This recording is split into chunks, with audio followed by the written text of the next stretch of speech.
더불어민주당 대선 주자인 이재명 경기지사와 이낙연 전 민주당 대표가 주말을 맞아 동시에 충청 지역을 찾아서 표심다지게 나섰습니다. 국민의힘은 윤석열 캠프에서 당 비대위를 추진하려 한다는 의혹을 놓고 또 진실 공방이 이어지고 있는데요. 취재 기자 연결해 보겠습니다. 김주영 기자. 네, 정치부입니다. 네, 이재명, 이낙연 두 후보 모두 오늘 충청 지역으로 향했는데요. 각각 어디를 방문합니까? 네, 여권 대선 지지율 선두권을 형성하고 있는 이재명 경기지사와 이낙연 전 민주당 대표가 오늘 충청 공략에 나섰습니다. 이 지사는 오늘 오전 국립대전현충원에 홍범도 장군 묘역을 참배했고 이후 세종시를 찾아 국가균형발전 공약을 발표했습니다. 오후에는 충남 지역에서 기자간담회와 천안 아산 상생협력센터도 방문합니다. 이낙연 전 대표 역시 오늘 오전 천안시에 있는 유관순 열사 사당을 참배한 뒤 천안시 수해 복구 지역을 방문해 수해민을 위로했습니다. 두 후보가 이처럼 충청 지역에 공을 들이는 것은 다음 달 초 진행되는 당 순회 경선의 출발지가 대전, 충남, 세종, 충북 지역인 것을 감안한 것으로 보입니다. 첫 경선 지역에서 선두를 차지한다면 기선 제압은 물론 다른 지역 경선에도 영향을 줄 수 있기 때문입니다. 이런 가운데 정세균 전 총리는 자신의 지역적 기반인 전북 남원에서 공공의료 강화 공약을 발표하고 추미애 전 법무부 장관은 검찰 개혁을 주제로 유튜브 방송에 출연합니다. 또 박용진 의원은 서울 대학로에서 청년 예술인들을 만날 예정이고 김두관 의원은 코로나19 확진자와의 밀접 접촉으로 자가격리를 이어가고 있습니다.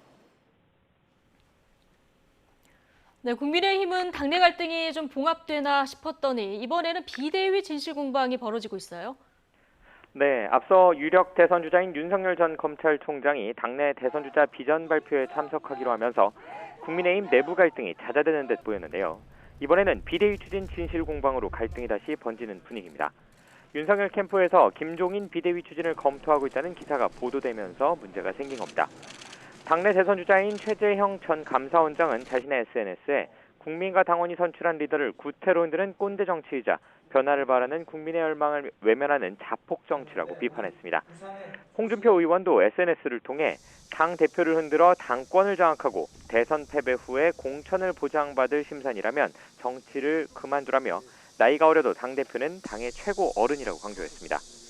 논란이 커지자 윤석열 전 총장 캠프는 입장을 내고 해당 기사가 황당무계한 허위보도 가짜뉴스라면서 기사를 작성한 언론사에 대해 법적 대응을 검토하겠다고 강조했습니다.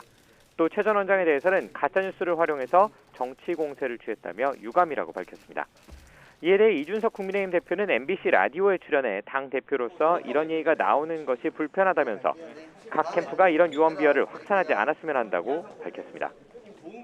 이런 가운데 최재형 전 원장은 지난 6일 대구 서문시장을 방문한 자리에서 마이크를 들고 지지를 호소해 대구 선관위로부터 서명 경고를 받은 데 이어 또 한 번 선거법 위반 논란에 휩싸였습니다. 이번에는 대구 경북 재경 향후 새장단 지지선언 행사에서 불법으로 선거운동을 했다는 의심을 받고 있는 것인데 중앙선관위는 법 위반 여부 검토에 나섰습니다. 지금까지 정치부에서 YTN 김주영입니다.